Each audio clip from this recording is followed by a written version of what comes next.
What is up, my fellow mobile gamers? In today's video, we got our best guide. I was about to say best beginner's guide. We got our best guide for USJ unforeseen simulation joint. It's really hard to kind of tell you the best characters for each zone because it depends on who you have, really. So we're gonna jump into this fire zone. One thing that I will suggest is you should probably focus on one affinity and try and beat one affinity first before you kind of go around and start tackling all the other ones. Now, this is strictly from me, who is free to play. I don't spend any money in this game. If you do spend a bunch of money, you're probably going to have a lot of your characters leveled up, so you can kind of bounce around and go throughout. But for someone like me, I don't have a lot of resources. So for me, and probably for a lot of other people, to kind of try and like power up a strength team and then power up all of a destruction team and then a mine team, like it really defeats the purpose because you don't want to necessarily go through these and have like all the level 1s unlocked and then you're just like, that's it. When you used all your materials and you're like, all right, well, I got level 1 defeated on all of these, but that doesn't help you because you want to get to the point where you get to level 5 on just one, and that way you can come in here every day and you can grind. Like, look at this, level 5 rewards, you get 400 every time you grind. It's a lot better than to just grind out one of these level 1s. I mean, that's pointless. So focus on one affinity team for USJ. So in particular for me, I'm focusing on the abilities, ABL. They have the little arrow icon right here.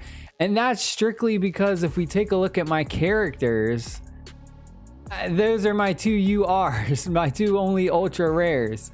Now, to be fair, for the longest time, we only had one ultra rare, which was the one that we started off with. We did, though, get ridiculously lucky a couple days ago, and we managed to pull Swift Strike Hawks, another UR that is an ABL type. So I was like, well, I mean, I guess this is what we got to do. You kind of have to just play with what you have. And the one thing that I really don't like about this game is the URs are so overpowered in comparison to the SRs. If you didn't re-roll for hours or just get super duper lucky on your first 10 pull that you first start off with when you start playing the game and get a couple URs, you have a really hard time playing this game. Let me tell you, I only pulled the 1 UR because I didn't want to spend 5 hours re-rolling to try and pull like 3 URs or 4 URs. It makes a ridiculous difference. So this is the one that I'm mainly focusing on. Like I said,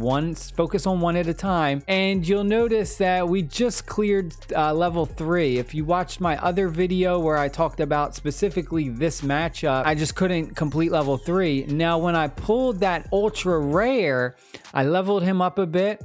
I was actually finally able to clear level 3. 2 SRs that were pretty powered up. I mean, they were pretty kitted, right? I mean, that alone just goes to show you that I needed a whole second UR character in order to just complete level 3, because for level 3, I kept getting to the point where I was just not doing enough damage. My 3 main characters were fine. They weren't dying. The survivability was perfect, but they just weren't putting out enough damage. And that alone goes to show you that the URs put out so much more damage than the SRs. And it kind of sucks because at this point, I'm like, I don't even think it's possible to beat some of these higher levels with just all SRs. You know, like, I don't think there's a way to do it. Like, unless you have a maxed out SR, and I mean literally maxed out from ability board all the way ability board 10, and you have their hero piece ability board maxed out. Honestly, it's such a night and day difference, an SR from a UR. It really sucks, man. It really sucks. So I want to mention is that I think a lot of people don't notice this but when you do go into battle, before you do that, you can actually click and hold on the boss that you're facing. And then this menu comes up, you get the strategy info. It tells you what it recommends, HP regeneration, blind, stuff like that. It tells you the traits. you know, just various things to help you build your team. And like I said, you kind of got to see what characters you have and what you can use.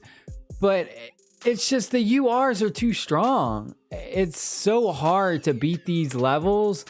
It's like to beat level 3 with all SRs is just, it feels almost impossible unless you got maxed out SRs. It's absolutely ridiculous. Another thing that really bothers me is the recommended BP in this game. It just feels so inaccurate. I am always over the recommended BP every time, and I still cannot beat levels.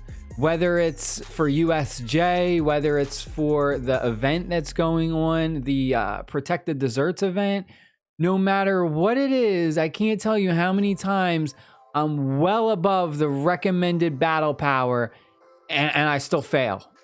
I just fail. It's just, you run out of turns, you can't do enough damage. It's just, it's stupid. Like this recommended BP is so inaccurate. I put in a team right now, right? We're going for, what is this, level 4?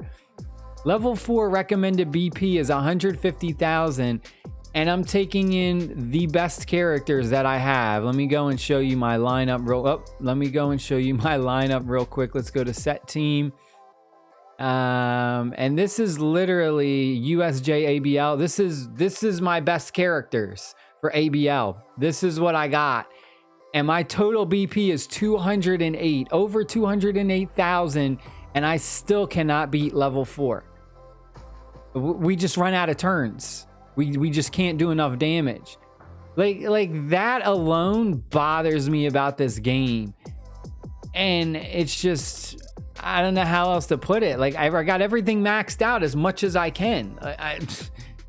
It's just stuff like that bothers me a lot about this game, and it honestly feels like it's pay to play almost, because a lot of this stuff you can't play it.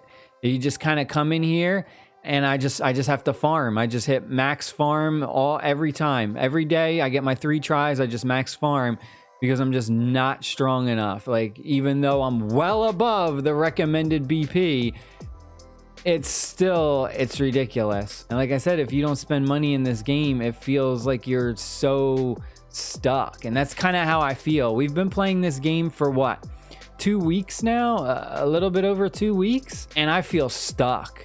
I feel literally stuck. Like I can't do anything. I can't level up enough characters to compete in any of these gameplay modes, because you need like 15 people leveled up, maxed out, to even just do stuff like the VE tower. And it's just like what am I supposed to do?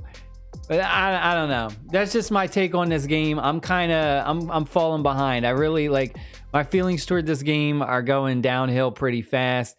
It was a cool game when I first started, don't get me wrong. But after 2 weeks of playing, it just feels, like I said, I feel like I can't even play the game. I feel like I got to spend money to level up all these other characters in order to compete, you know, in order to just play the game how I would want to play it. That is it. Stay happy, stay safe, my friends. And I don't know how much longer I'm going to be playing this game. It's just, it's a bit iffy for me. If you don't spend money, it's tough, man. Peace.